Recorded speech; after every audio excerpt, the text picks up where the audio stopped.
Looking back now, I don't think I escaped that apartment. Something from the second bedroom followed me out. The signs were there before I ever opened it.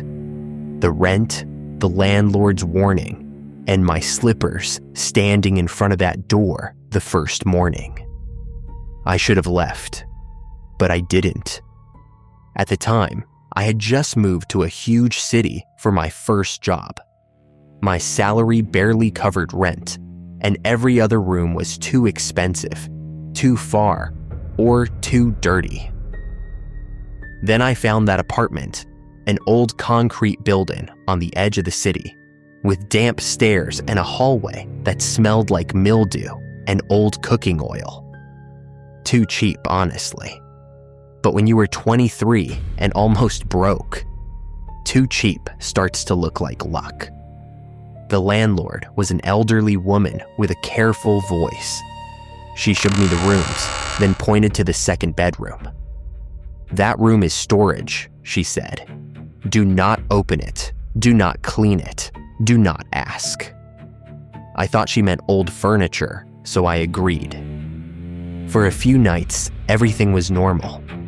I went to work, came home tired, and avoided it. On the fifth night, I woke a little after 2 to footsteps in the locked room. Slow steps, bare feet on concrete.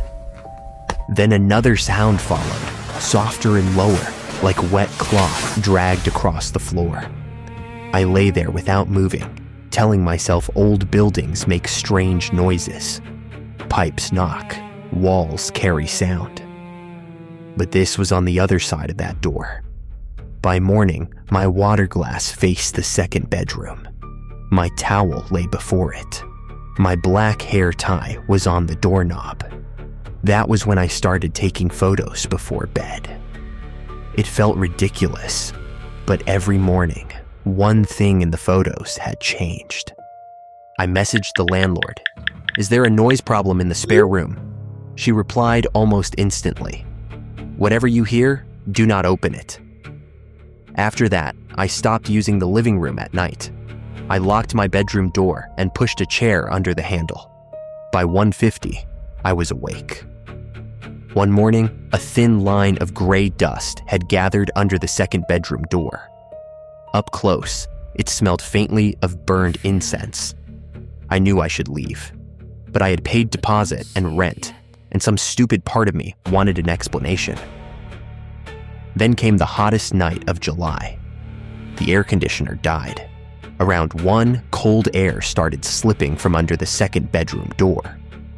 The floor tiles around it were damp. I told myself I would open it for 1 minute, touch nothing, and let the cold air move through. The handle felt like it had been kept in a freezer. The door opened without a sound. The room was not full of storage. It was almost empty. One bare wooden bed, an old dressing table, and a mirror filmed in dust. Still, cold air poured from the room like something breathing out. I took 1 step inside. That was when my body stopped obeying me. My throat tightened. My fingers went numb. Sweat dried cold across my back. Something was behind me, close enough that the air between us disappeared. Then a hand settled on my left shoulder. It was light. That was what made it unbearable. Not a grab or a shove, just a cold, patient hand, as if it knew I would come in. A car passed outside. Its headlights swept through the dusty mirror. For 1 second, I saw both of us. I was standing in the doorway. Behind me stood a woman in a pale dress, hair hiding her face. One hand was on my shoulder. Her other hand hung beside mine, too long and still. The light passed over her and left no shadow on the floor. The wet cloth sound began again. This time, it was right behind my legs. Something in me broke loose.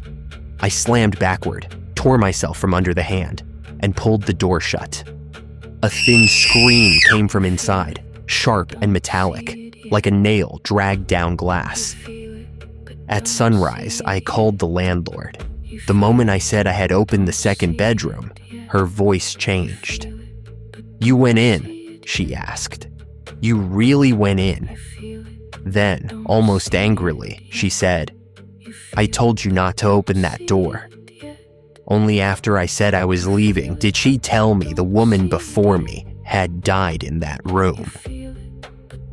"The others heard her too," she said. "They all left after opening it."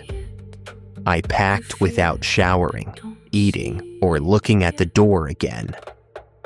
By noon, I was in a hotel across the city. That night, I slept with every light on. Just before dawn, I woke to the smell of burned incense. My black hair tie was hanging from the hotel closet handle. At first, I thought I must have packed it by mistake. Then I remembered the last place I had seen it, on the second bedroom doorknob.